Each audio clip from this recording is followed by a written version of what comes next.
Gilbert Public Schools have a bit of an issue, and there might be some kids in Gilbert who don't necessarily want to leave the house.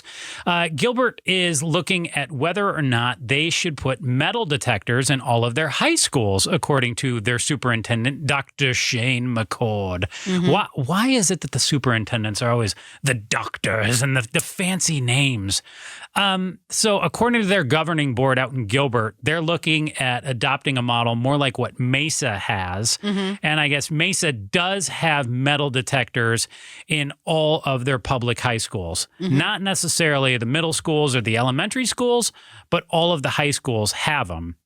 You and I had a little different experience growing up going to school law. You went to Arizona schools. Yes. You started down in Tucson. Yes. And then you wound up here. For high school. So all of my formative grade school years were in Tucson, and then I was here for high school. And growing up in Arizona, we've always had more access, because it's, quote, the Wild West. Yeah. To guns. Not as a kid, obviously. You have to be a certain age. You have to go through background checks, stuff like that. But do you ever have guns show up in school when you were going? No, not that I can recall. Not to say it didn't happen. Just not that I can recall. But I fights grew and up, things like that were pretty common, though. Fights common, stuff like that. And I would just say that gun culture has always been a part of growing up in Arizona for the most part, especially for me. I'm a military kid, so guns were just around. They were talked about. You'd go shooting in the desert with your dad or with your uncles, things like that. So you're kind of around it. So to say that we had different upbringings, especially when it comes to school and when it comes to metal detectors and things like that, I feel like probably it's more necessary here than maybe in other places. Well, what's funny is Arizona, I can't think of a school shooting that's happened in Arizona. I've been out here since 2000, and there was one incident that I remember, but it was more like a love triangle. I think it involved a boy and two different girls. And I don't believe it was even in a classroom. It was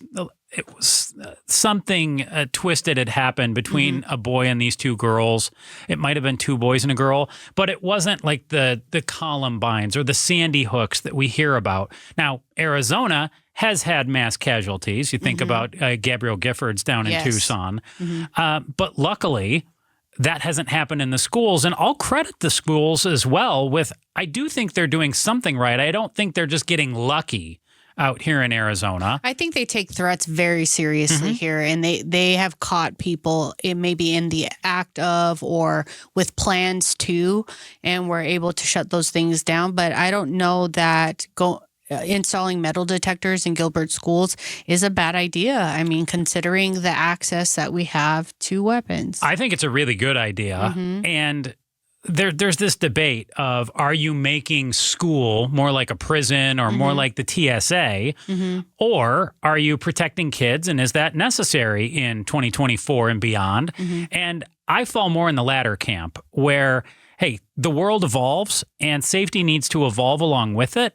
And if you're talking about metal detectors, that doesn't trip me out. Now, I graduated from high school back in 2000, and I went to Father Gabriel Rashad High School in Ann Arbor, Michigan.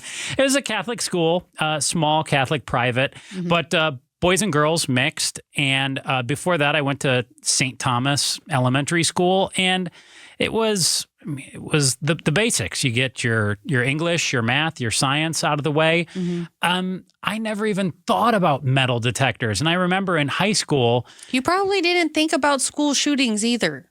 Columbine happened in 1999. And that was the first time where I remember really thinking about school shootings. And my parents wanted me to have a cell phone, and I wanted to have a cell phone, but it still stayed in my backpack. But the thought was, if anything happens, if there's an emergency, I could call my parents.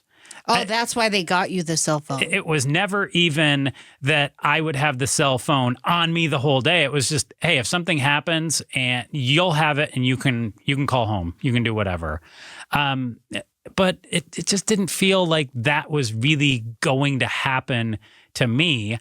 And I wonder if, out here, and also we're 25 years past Columbine now, it's a different world. I was reading today that they were talking about vape sensors in some of the bathrooms in schools, which, again, I think is a good idea. what tripped me out a little bit, though, is they said that the vape sensors also can be picked up, like can be tuned in to pick up on if voices get raised and there's about to be a fight, or certain words that can signal to the administration that a fight is about to go down. So like that just feels a little big brothery. Okay, yeah, the over policing within the school and stuff like that versus like safety concerns. Yeah. My senior year in high school, I remember a young man got bounced for having some marijuana with him. And I remember, just to show you how sheltered we were in my high school, I was just, like, you could have told me that he brought 50 guns to school. Well, because you were just so baffled by the fact that he had marijuana. What is that? Oh my goodness. And he got expelled. And wow. Yeah. And then I went to ASU. Yeah. And after one time of me asking a friend, what's that smell? I was like, oh, that's what that is. Okay. Now I'm going to smell that almost every day walking around campus. Yeah. But no, in high school, it was just a little more sheltered. And I wonder what the experience is for kids now. And you made a really, really, really good point when we were talking about this for a second in break just now, because we were debating, hey, we don't want kids to feel like they're in prison, but what doesn't happen in prisons, Law? Mass shootings do not happen in prison. And I feel like at this point, what probably every parent is just screaming over and over is, I just want my kid to be safe at school. What is it that you have to do? I don't care who does it, how much it costs. Make it happen that way, that when my kid leaves my house to go to this learning institution, that they come back home. We're tired of it. It's too much. So if it needs the metal detectors, that's just where we're at.